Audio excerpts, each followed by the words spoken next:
So, I mean, you met Wale in 2009? Yeah, 2009 or 2010, one of those, yeah. And you were performing at a club? No, I was going on spring break. Last minute, I didn't have anywhere to go for spring break, and so my friend was like, yo, we should go to Atlanta. And so I told my parents, I was like, yo, I'm gonna go to Atlanta for spring break. And my dad goes, well, how much money do you have? I was like, I have like $80. And he's like, Tiara, what are you gonna do with $80 in Atlanta for a week? So they gave me some money to go to Atlanta. And my friend had a fake ID, and it was this girl, never forget, her name is Leah White. Okay. Shout out to Leah White. And I got in because I was underage at the time. So I got in with her ID, and I think Wale was hosting the club that night. And my friend was like, yo, you should go ask Wale for a picture. And I did. And he was asking me what I did, and I was like, well, I'm a musician. And he's like, oh, send me some of your music. So I sent him over some YouTube videos. And 3 months later, he hit me up, and that's when I got in the studio with him for the first time in New York for his More About Nothing mixtape. Okay. And how much stuff were you guys doing in like 2010, 2011? Oh, Wale and I? Yeah. We had just done The Cloud. Okay. I was. Well, I mean, sorry to interrupt you, but what I meant was, okay, you guys got in the studio, you did some stuff, and that was like for his mixtape, right? Did you guys continue working together on a lot of stuff? Yeah, like off and on. I was a full-time student all the way until last July. Okay. So I did what I could do. Every now and then I would go out and do a show with him. I used to write a bunch of music for him, just trying to get placed on an album. Even if there was someone else singing, I used to try to write him hooks and a bunch of stuff like that.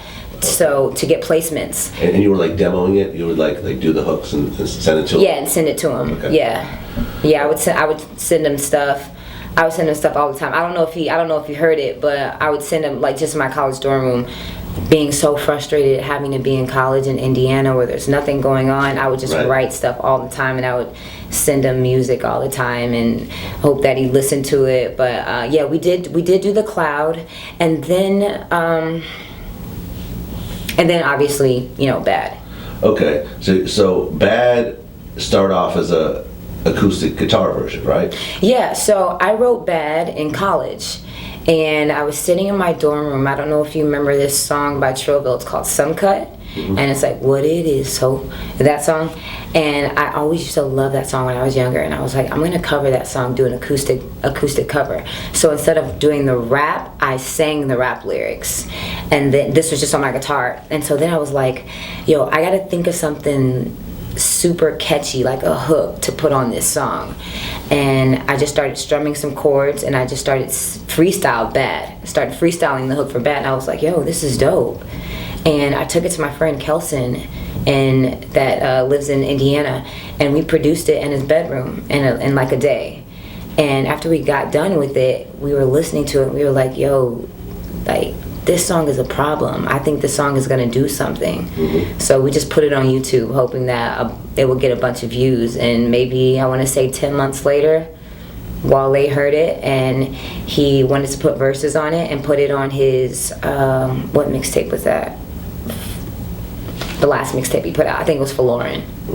And he wanted to put it on his mixtape, and then from there, the people chose and that was the single. So it was the version that Wale put on his album, the single version, the same beat and everything was... Yeah, everything. It's so crazy when you think about it, because I was like, when I went to Indiana, went back to Indiana, me and Kelson heard the song on the radio, we just started laughing.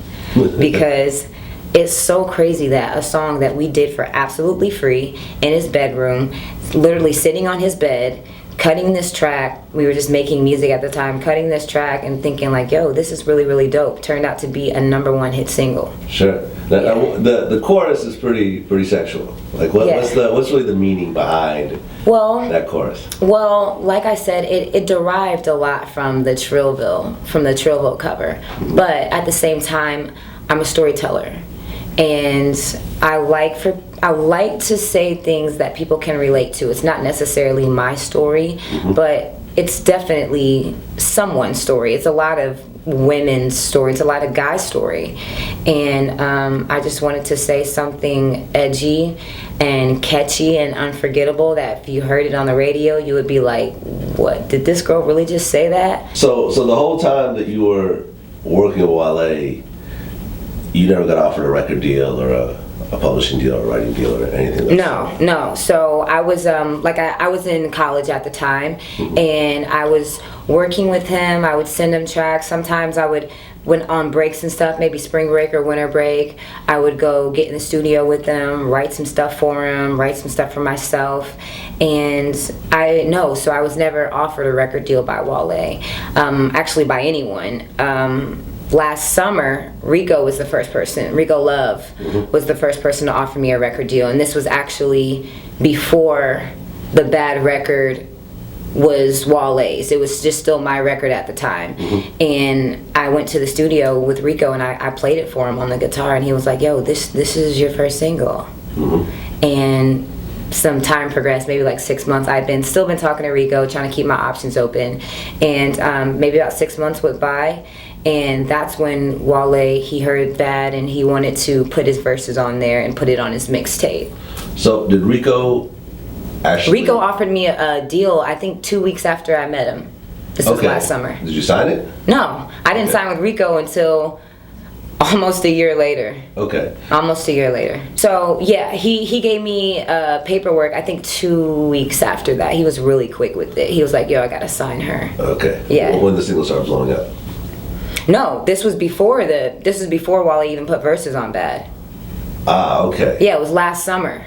Okay. So I don't think Wale that wasn't released until December of last year. But you signed your deal with Rico after Bad was released? Yeah. Okay. Yeah, so I signed my deal with Rico May of this summer. So it was almost a year between the time Rico offered me a deal and I actually signed it.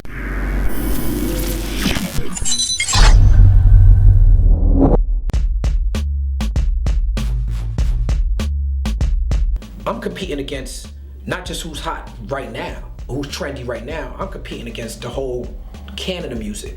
Like when I think about the greats like Big Daddy Kane and Rakim, they still in my top 10. Kendrick Lamar's creeping up into my top 10, but he only put out one official album and a couple mixtapes. But Drake hit me up and was like, "Yo, I think people misconstrued in this tweet I just tweeted because he didn't hear about what I said about at my release party." He was like, "Yo, you did rip that song." And he was like, "Yo, I think he said that line was from an intro on his album or something." So